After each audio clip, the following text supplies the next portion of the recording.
So that's what coming up here also helps me do. It helps me clear my mind. It's some of the most creative time. I work harder up here physically than I do back home.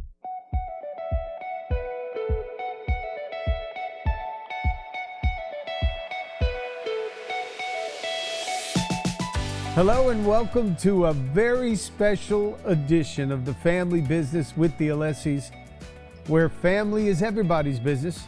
Today I'm in a unique place and I have Pastor Chris, my son, right along with us in our studio there in Miami at our church, Metro Life Church. And I'm actually up here at the farm in Georgia, where we get to spend some great time with the men and the women of our church going to camp. So today I got Chris on here. How you doing there, son? I'm doing absolutely great. I love that we can do this way. And Dad, I'm just reminded right now, Rochelle is walking in with Marino. Remember the last time we had him in the podcast booth? Remember when he came on? Oh, no. And I gave him a little kiss and he started losing his mind? Remember that video? Well, right now he's going to lose. Yeah, right now he's going to lose his mind because he misses his papa. Yeah, he does. He does. We're on the podcast, Rochelle. Oh, this is cool. All right. Well, this is pretty exciting for us. I wanted to come and spend this time in our podcast, Chris, because I'm thinking of the holidays. I'm thinking of everything that goes on with the family dynamics. I'm thinking about getting away, vacationing, when you start your vacation, the family, all the things that go into making the holidays pretty interesting. And so I wanted us to lean into that subject matter because the holidays can sometimes be the most stressful time of the year with family. And it really makes total sense because some family members don't get together that long of a period of time. And then all of a sudden during the holidays, they're being pushed to get together and stay together for sometimes not just hours, sometimes even days. And so there's some things there that are pretty interesting. So we want to tackle that.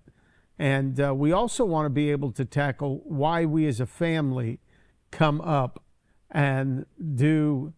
Did you see the balloons right there? It's for your birthday. Those balloons came up for your birthday. All right. Thank you. You're not going to sing? No, that's all right. So we're going to be talking about that because our family comes up to the farm. And actually, right now, I'm here pretty much the entire month of November with your mom and our moms to be able to get away. So, you know, that's where we want to go today. And you were up here last week with us. What was that for you? Well, you know, and we're going to get into it, but it is really never convenient to go and do what we did last week and to do what you're doing.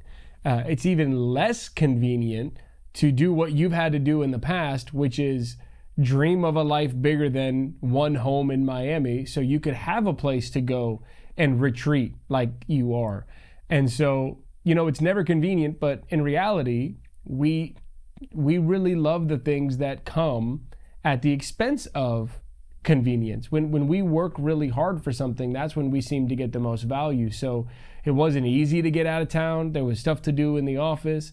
It's hard to get an 18-month-old kid in the car for 8 hours. But when we walked in and we saw what's on right behind you there with the Christmas tree and the fireplace, and when we saw the way Marino would just wake up every day and want to get outside and run, it was like, man, this is the most life-giving, fulfilling way we could spend a week.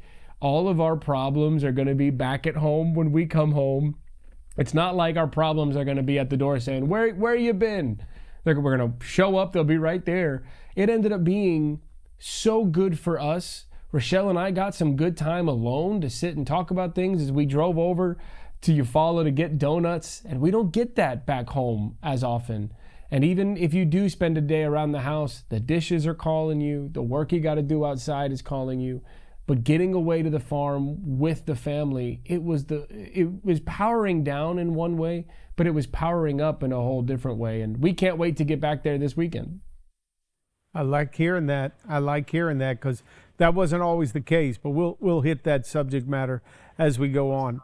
And I know some people are saying, Pastor Steve, why would you go up there for that long extended period of time? And I just want to let you in a little bit to my world. I haven't always been into this right here, definitely not into the whole thing that the farm gives us today.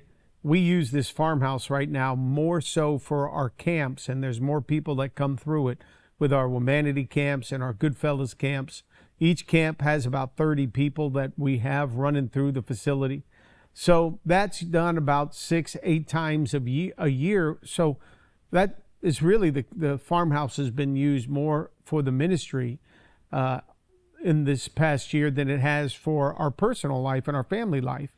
But I'm glad for that, because that's something that I believe our lives should always demonstrate, is that we're blessed to be a blessing. But for me, coming up here and spending the time, it's kind of, there's so many reasons why I'm doing it. First, to be able to, after 40 years of ministry, all right, I've been doing the same thing, Chris, for 40 years of my life. So I come out of college in 1984 and immediately get into the ministry. And when I got into the ministry, it's been nonstop, no turning back, really, quite frankly, not hardly slowing down, especially in the early years when we started Metro 27 years ago. We didn't have the whole vacation times that we were able to take today. So you do things for 40 years, and it's always good to be intentional about getting some time to just get refreshed, reconnect, just reloaded, so that you can continue doing what you're wanting to do. And I don't believe that we have to burn out in life. I really just think we can get fired up and refocused. So that's what coming up here also helps me do. It helps me clear my mind. It's some of the most creative time. I work harder up here physically than I do back home.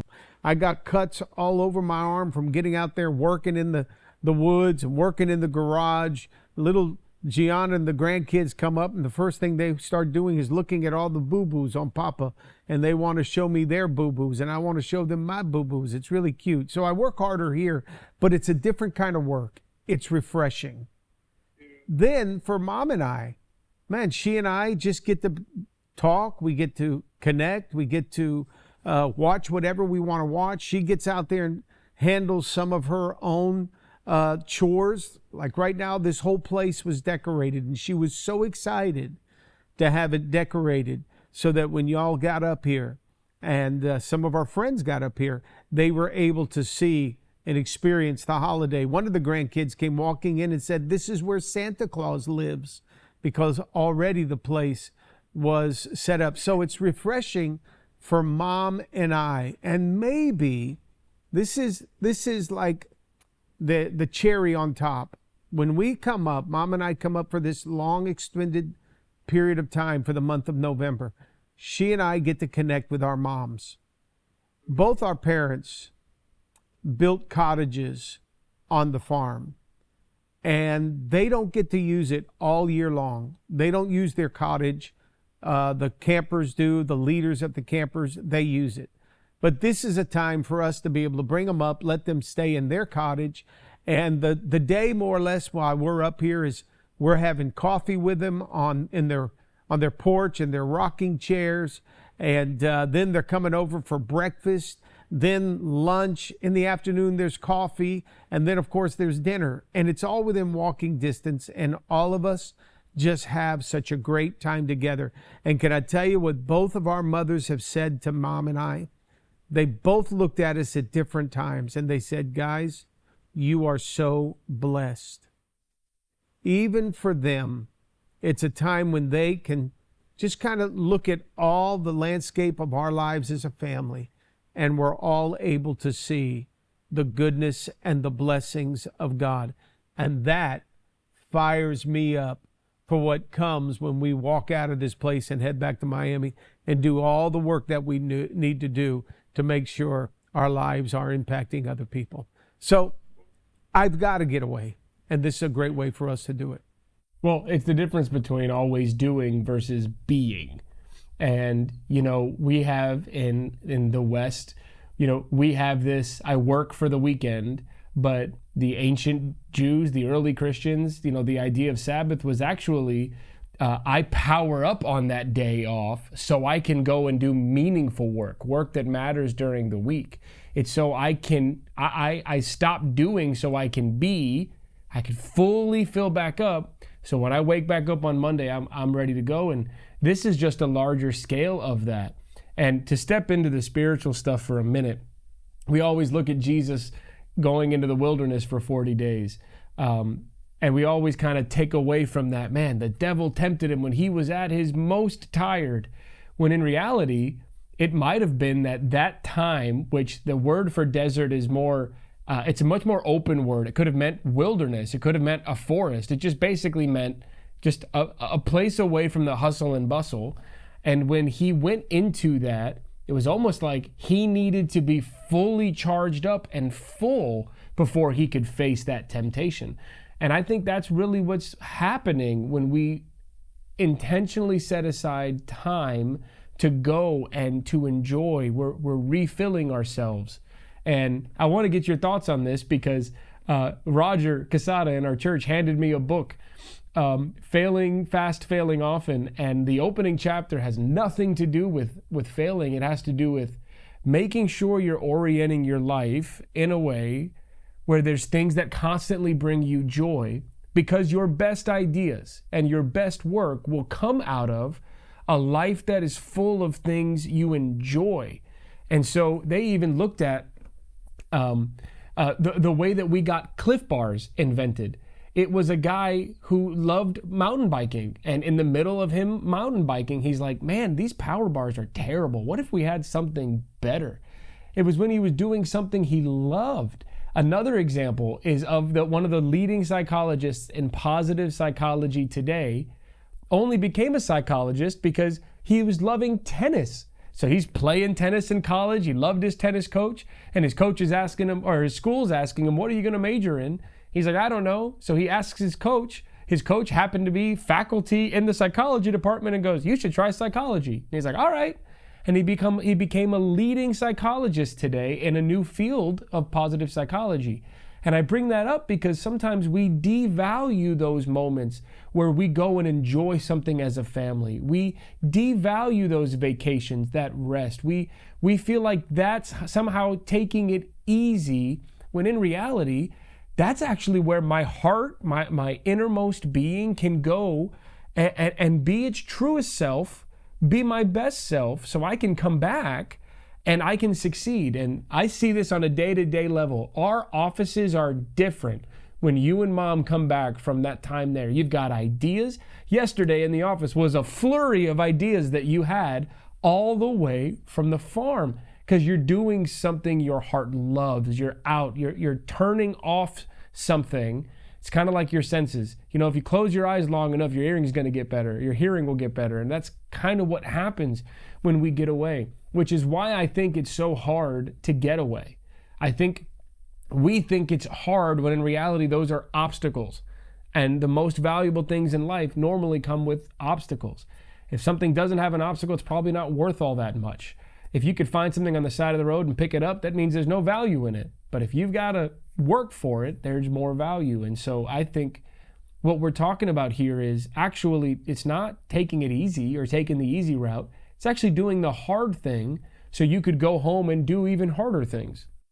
Yeah, I like that, Chris. I will say this, that if the Hunter's Bible had an interpretation of the wilderness, it would have been the hunting stand.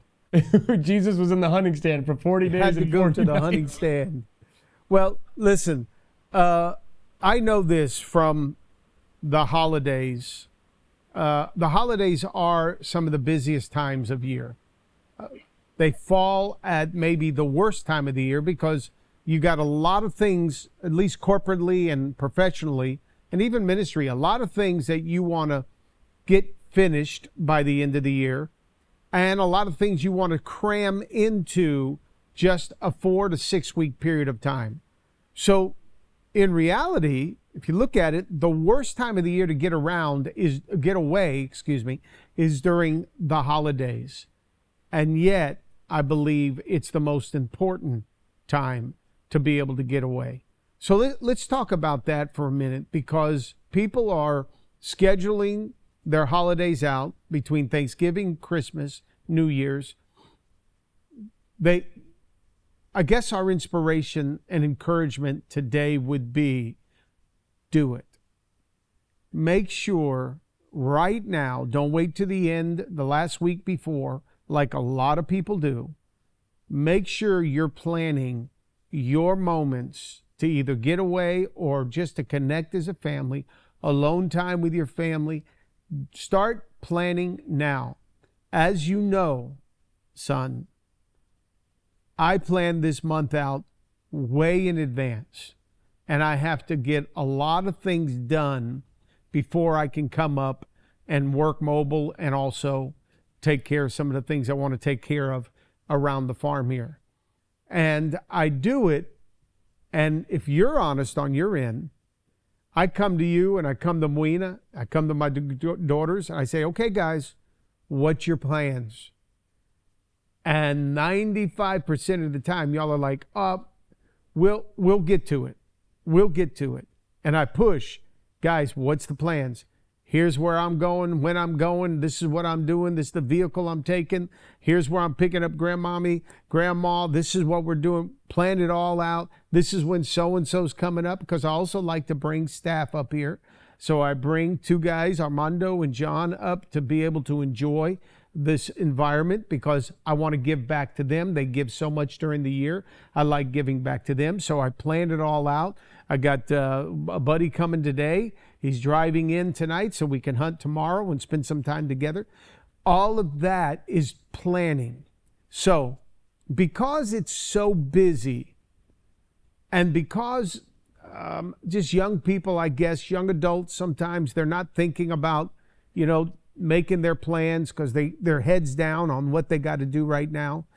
Talk to me about why it's so important for a young guy like you, in the middle of your career, busy, hustling, growing your family, starting your family. Why is it important for you to even make time to get away?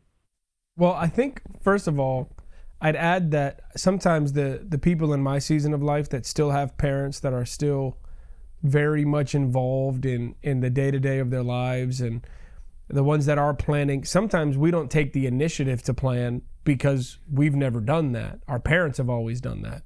And so we kind of remain in that follower role. Like, hey, sometimes I don't feel like I can go and say, here's what we're doing. I have to almost know what our family's doing, and then we can go and make that choice. But that doesn't help my family. That doesn't help my smaller family of Rochelle and Marino. That doesn't help. Being the initiator and saying, okay, hold on, what's a win for us this holiday? What do we want to do? How do we want to turn off? And then making it work with family, it is better for everybody involved. And we don't always feel that way because we've been the kids our entire lives. So now as we're turning a corner, it is good for us as the younger generations to have a plan, to say, hey, this is what we'd like to do.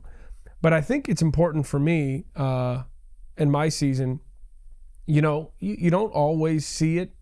When you're single, you hear a lot of other people talk about it, and you just kind of assume it'll never happen to you, but it does. And what I mean is, you hear those things about, man, we're married, we work together, we're together all the time, but we're still not spending time together. And it's like, how? You're together all day long. You and me, Dad, we are constantly talking. We talk every day. We're on the phone. We're working together. I come to your house after church on Sundays to watch football. We are together all the time. And yet, there were certain depths of discussion that you and I had not had in a long time until we're whispering in a hunting stand. And we had already done it a few times. And it's the type of discussions you don't have time or margin for at home. And so that doesn't just apply to me and you, it applies to me and my wife. There's time with Marino I don't get between dropping him off in the daycare here, picking him up at the end, getting him home, having things to do. There's not the margin sometimes to just sit and enjoy a moment with him. And so I think it's important because it creates margin in your life. It does. So that's a big word now, margin. But it's so important because it keeps us from becoming those couples that we heard about our entire lives. Keeps us from becoming that family that's together but is never really together. And so it is that it's like, man, everything kind of comes and fits back into place when we get away and spend time together. And by the way, spending time together does not mean we're going on a vacation and every single minute of every day is planned. Here's everything we're doing. That's not vacation. That's just work in a different way. But part of not that there's not work to do at the farm, but part of what we do is, like you said, it is getting up and sitting and having coffee. It is like what we did while we were there. Man, we woke up at 8 o'clock, and by 8:15, all three of our family's kids were outside running around everywhere while we all had a cup of coffee and a donut. It was the most beautiful time together, and you just don't have margin for that all the time back home. Oh, yeah, you're right. And talking about donuts, man, we're eating good up here. I'll tell you that. I sent a picture of grandmommy to my sisters, and they're like, what are you doing to her? You're feeding her really good. I said, yes, that's what we do when we come up here. Here's what I want to hit for a second. Some people just really aren't interested in getting away. They're homebodies. It's like one time when you were growing up, you wanted to stay home and you told us, man, I'm a homophobe. I said, no, you're not a homophobe, son. You're a homebody. I just didn't know. So some people are homebodies. They don't think they just don't, they're not interested in getting away because they got things they want to do around their house and so on. But I just want to say to that person, listen, when the holidays come, this is the one time of year that you may want to think of yourself less and think of people around you more. Think of your spouse, think of your kids, think of your extended family members, because during the holidays, you should try your best to make it about them. So be willing to make the sacrifice. You're in town maybe, and it's a great time. May not have a lot of money to spend, but it's a great time just to go over to Merrick Park or something and just enjoy walking around that place and getting some ice cream and taking pictures, selfies, and letting the kids run around by the big Christmas tree. Little things are just important to do so that you can think of them, not yourself. So think of them. Be thinking about the future, the memories that you're going to make with them. I would say to the older guy in my position, one of the reasons it's so good for me to be able to come up here is it's like I got up this morning and went on the back porch and had my coffee and I'm looking out and I'm kind of looking at, I remember a teacher or a female teaching on what men value. I remember her making this statement. She goes, men need to look out and see their kingdom. And I felt like that this morning, just walking out, and here I am at 64 years of age, just able to take in a little of what Alessi's been able to accomplish with the hand of God on his life. And it's a great way when a man gets away, older guy, he's looking at his wife, he's looking at his kids. Maybe life hasn't been perfect. Maybe there's been a marriage in there where now there's been divorce and a remarriage and there's a blending of family. Maybe life hasn't been perfect. Your career isn't always giving you what you wanted it to do. But it's a great time when you get away as an older guy to kind of look at your kingdom and say, you know what? I'm okay with it. Here's what I'd like to do better. Here's where I can adjust. You can't do that when you're hitting the 9 to 5 all day long. It's hard to come up for air. But as an old guy, it's a great way to do that. As a younger guy, I would say it's a great way for you to reconnect with your family, get refocused on what you're doing, what you want to do, especially now towards the end of the year. You got 2025 coming up. What do you want your life to look like in 2025? It's a great way for you to refocus. It's a great way for you to get re-energized. Breathe, man. Just inhale, exhale, breathe. Because you and your generation, you're raising kids, trying to keep a marriage together, trying to build a career, and at this point of your life, you want to build a career the right way, you guys, you got your head down, you're running, you're gunning, you're doing your best. It's a great way for you to be able to step back and say, all right, let me look at my life and see what needs to be adjusted so I can go forward. So, can I speak to that for a second, Dad? yeah, you can. So, but I will say, you may not want to do it for you, but you need to do it for others, and then you're going to be blessed and feel better and be grateful that you did it. What you going to say?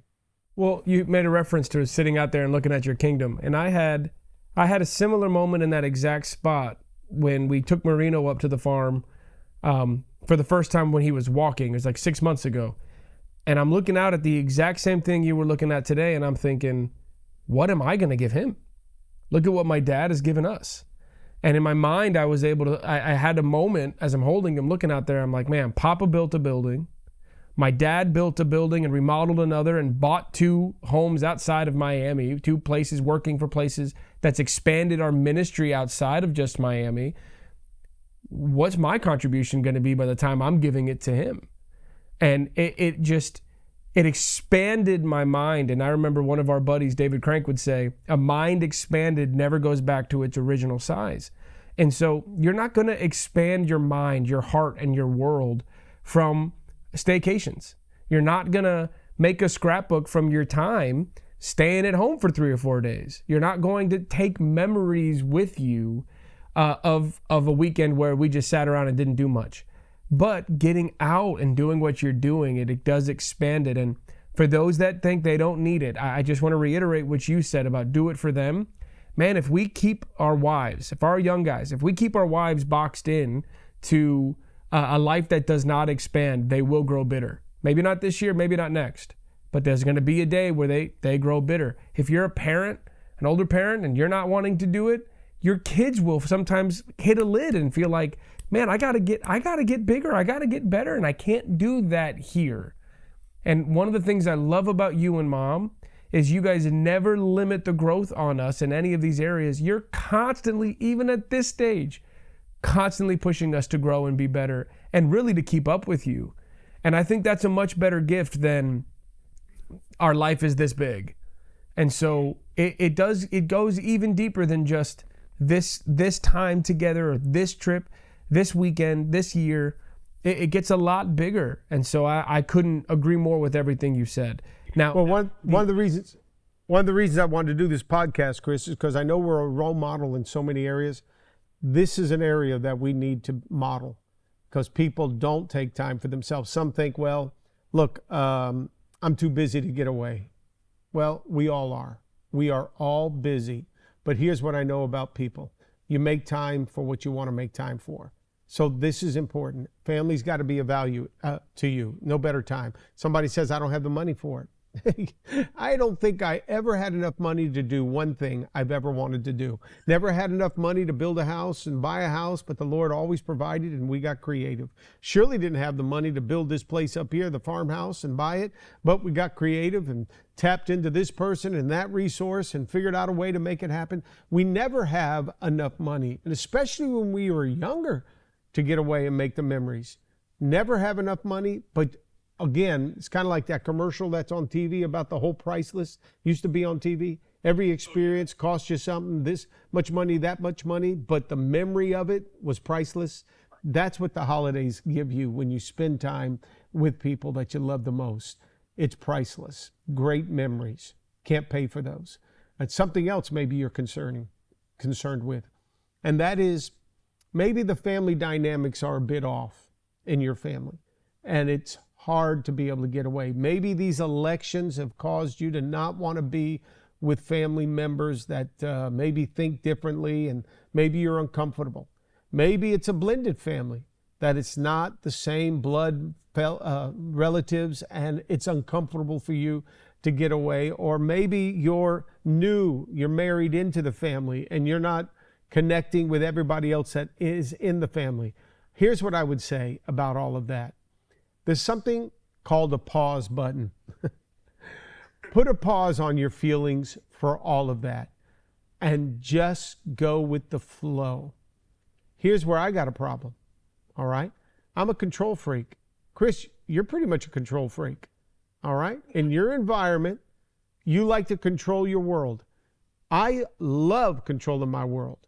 And when I give up control, I almost feel helpless.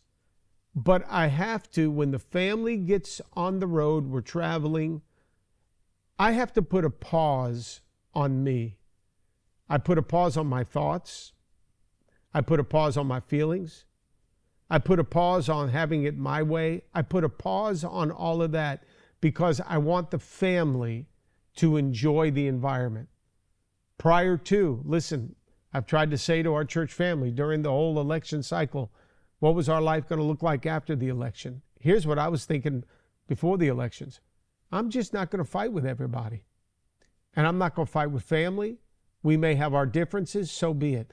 If you're getting ready to go on a vacay, you're planning your Christmas, here, why don't you try something? Try to be nice at every occasion. Send complimentary texts. Ask people how they're doing, the family members that you're trying to pull together to get ready to go on your trip that you're going to be hanging with. Be nice. The Bible says a soft answer turns away wrath. Just speak kind, encouraging words, because when you finally do get to that family event and you're with family that you may not be comfortable with, you're preparing your heart before you ever get there. And the environment is going to be much sweeter if you just kill everybody with kindness prior to the holidays and prior to you actually spending time with people. I think it's just so important to be able to prime the pump before you ever get there so that those issues in the family that could throw you off won't, because you prepared yourself. Yeah. Well, I couldn't agree more. And I really like what Mom said this past weekend.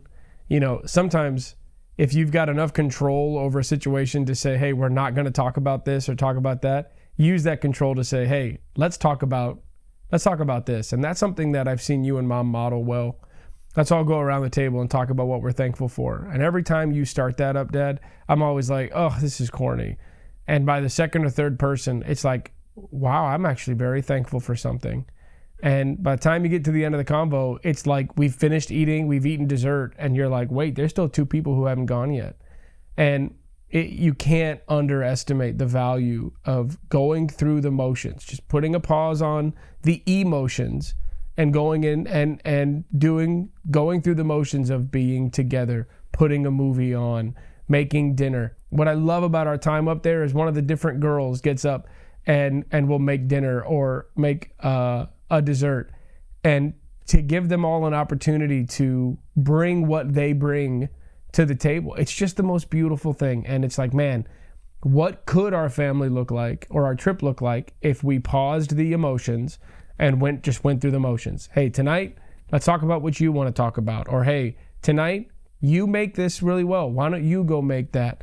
And just releasing all of that to let everybody get involved. It really is the most fun we have all year. Yeah. Well, that's what we wanted to try to get across, is if you're listening to our podcast today, you're thinking to yourself, how can I plan to make special memories with my family and really prioritize that during the holidays? Make it more than just Christmas trees and make it more than just big turkeys. Make it about making the memories. And I believe you will find yourself enjoying this Christmas season better than any that you've experienced up to this point. You know, you may feel like you're alone this holidays. It's on you. Don't stay alone. Connect with people. You may think you don't have enough fun in your life. It's on you. You can make the fun. You can make the time. You can make it a priority. These holidays should be great for you. And as we bring this to a close, I'm wondering, what pie will you be eating this Christmas or this Thanksgiving? I can tell you what I just did. I got a gift card from somebody for a pie. So I went online, I ordered 3. Are you ready?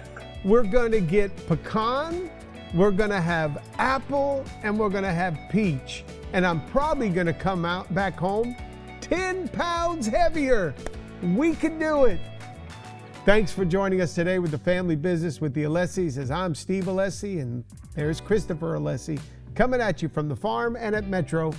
If we don't get to see you soon, have a great holiday season. We hope you enjoyed today's episode. Go ahead and subscribe to our YouTube channel, like this video, and click on the notifications bell so you can be notified for all of our future videos. And if you loved today's topic, we have plenty more. And you can click on this link right here to watch all of our videos so you can learn why family is everybody's business.